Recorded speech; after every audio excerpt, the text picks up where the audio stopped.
ডালি মালি কাঁচা খিল্লি। এবারের কালী পুজোয় পাড়ার ঠাকুরের নীল ভুক্ত আমরা দিচ্ছি। পাপানির বাবা মোটা টাকা ডোনেশন দেয় প্রতিবার। মামের বাবার দাদু তো কালীঘাটের মেন পান্ডা ছিল। পান্ডা এলুমিনি থেকে প্রতি বছর আমাদের বাড়িতে মেন ভোগ পাঠিয়ে দেয় তো, মেন ঠাকুরের। হস, মেন তো এখন বড় মাগু, সাইজে কত বড় বলো। বড় থেকে মনে পড়লো, বড় বাপি এবার কালী পুজোর দিন বউ নিয়ে তারাপীঠ যাচ্ছে। তুমি এখনো পাপানের বাবাকে বলে ম্যানেজ করতে পারলে না, বল দেখো। পাপানির বাবা কি বলেছে জানো? ঘরেই আমার তারামা থাকতে কষ্ট করে অত দূর যাবো কেন?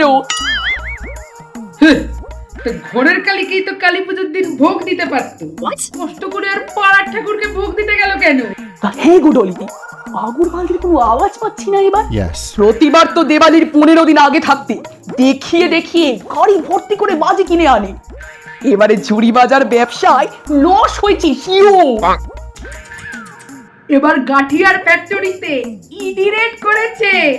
দেওয়ালিতে এবার জেলে বসে তেতালি করে কাটাবে বেটারা। শুনেছো, লেডিস ক্লাবের কাকুলিদির বাড়িতে তো কালী পুজো হয়। এবার শুনছি মাকে নাকি হীরের নাক ছাবি দেবে।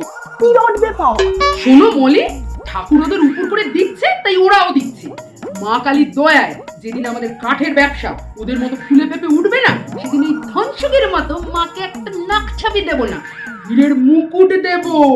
এবারে পাপানের বাবা তো বলেছে মাঝরাত অব্দি প্যান্ডেলে না থাকতে।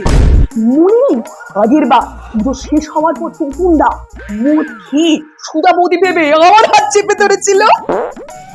কিছু সুধা বৌদি ভেবে করেনি, তুমি ভেবেই করেছি।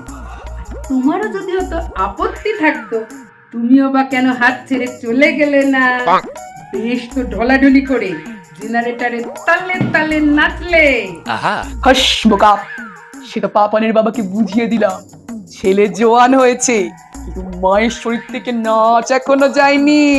Nazrul Bharati first class first with distinction. ওসব নর্তকী ফর্তকীর প্রফেশন আমাদের বাড়িতে এলাওই ছিল না। আমরা শ্যামা সঙ্গীত গাইতাম আর সায়েন্সেরও স্টুডেন্ট ছিলাম। তো তাহলে তুমিও তো নাচ শিখে করলেটা কি? এবার ধুনুচি নাচের ফার্স্ট প্রাইজটা তো আর আনতে পারলে না।